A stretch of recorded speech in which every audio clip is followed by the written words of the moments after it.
या देवी सर्वभूतेषु मातृरूपेण संस्थिता नमस्तस्यै नमस्तस्यै नमस्तस्यै नमो नमः।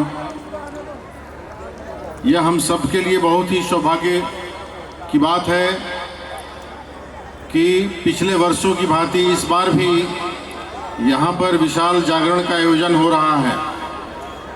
मुझे पिछले वर्ष भी यहाँ आने का सौभाग्य मिला था और माता रानी की कृपा से इस बार भी मुझे आने का सौभाग्य मिला है।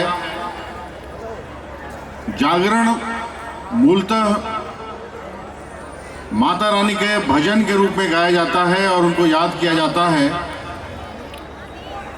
18 पुराणों में एक और यूं कहें कि सर्वश्रेष्ठ देवी भागवत पुराण है, जिसमें महर्षि वेद व्यास जी ने दुर्गा जी की भक्ति के माध्यम से इस संसार में और इस संसार से परे परलोक है, वहाँ दोनों जगह सुख शांति समृद्धि और मोक्ष की कामना के लिए इस पुराण का उन्होंने रचना की। साथ साथ अभी हाल में नवरात्रि बीता है। दुर्गा पूजा को शक्ति की पूजा कहते हैं और ये मूलतः नारी शक्ति की पूजा है। और दुर्गा पूजा या जागरण ये संदेश देता है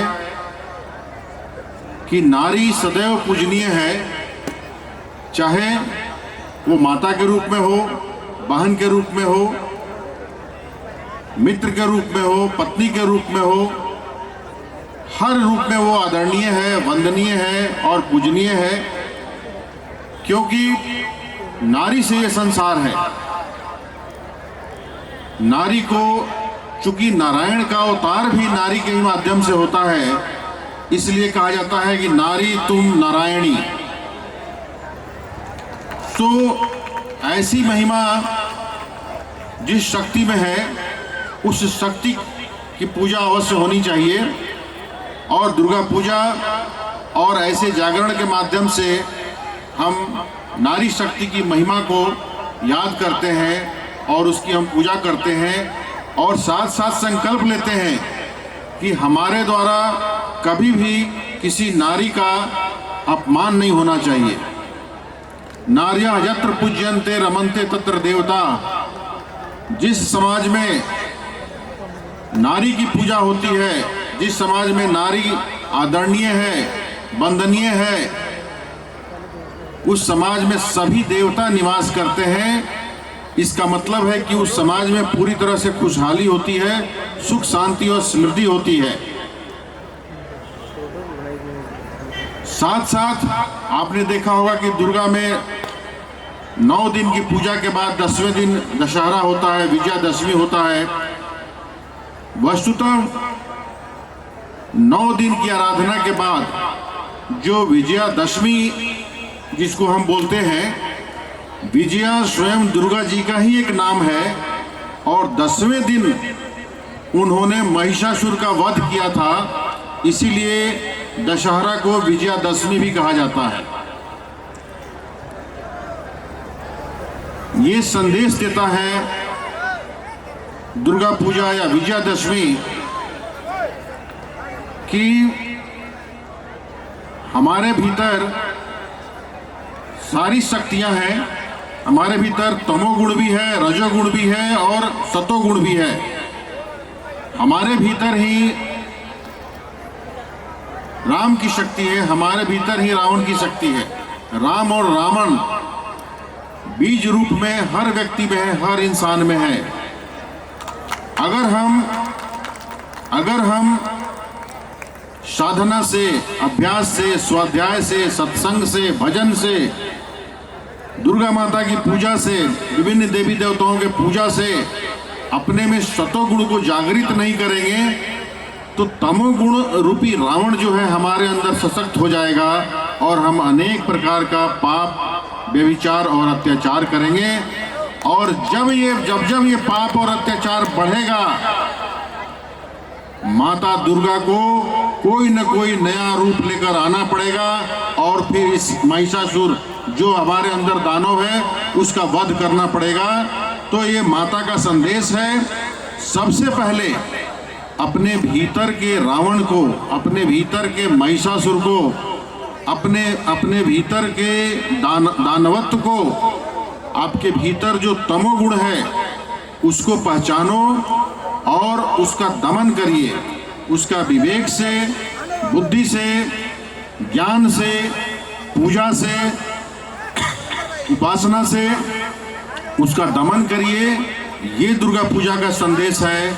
और अगर दमन नहीं किया तो दशहरे के दिन क्या होता है, भगवान राम ने रावण का वध किया। ऐसा रावण जिसके बारे में कहा जाता है न भूतो न भविष्यति। रावण जैसा धनवान, बलवान, बुद्धिमान और विद्वान कोई नहीं हुआ आज तक और न भविष्य में शायद होगा। और वैसे रावण का अंत हो गया क्योंकि उसने माता सीता का, एक सती का, एक स्त्री का अनादर किया और इसलिए उसका अंत हुआ।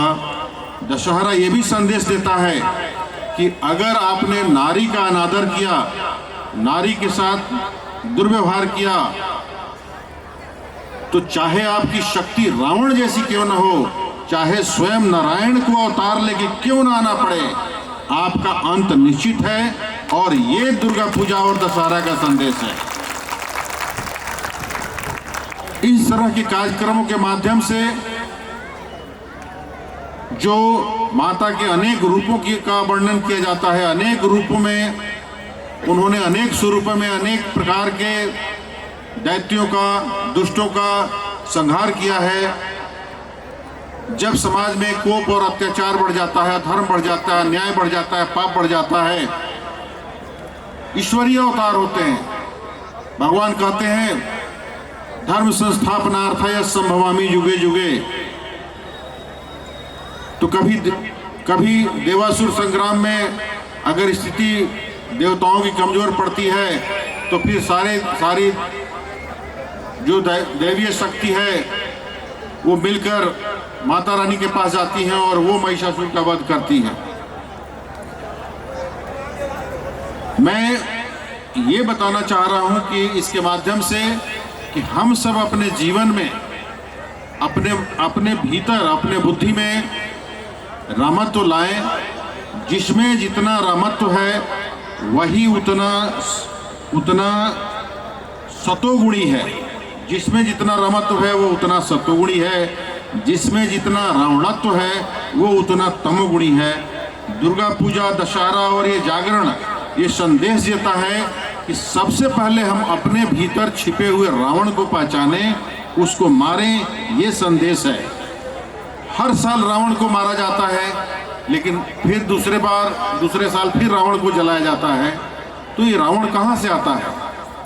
रावण तो त्रेता में मर गया, भगवान राम ने उसको मार दिया।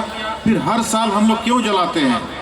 ये संदेश है कि बार बार जलाने के बावजूद हमारे मन में, हमारे शरीर में, हमारे अंतःकरण में जो आसुरी शक्तियाँ छिपी हुई है, हम उसको पहचाने, उसको पनपने नहीं दें, पल्लवित और पुष्पित नहीं होने दें, उसको दबाए रखें या उसको मार दें, उसको खत्म कर दें। ये दशहरा का संदेश है।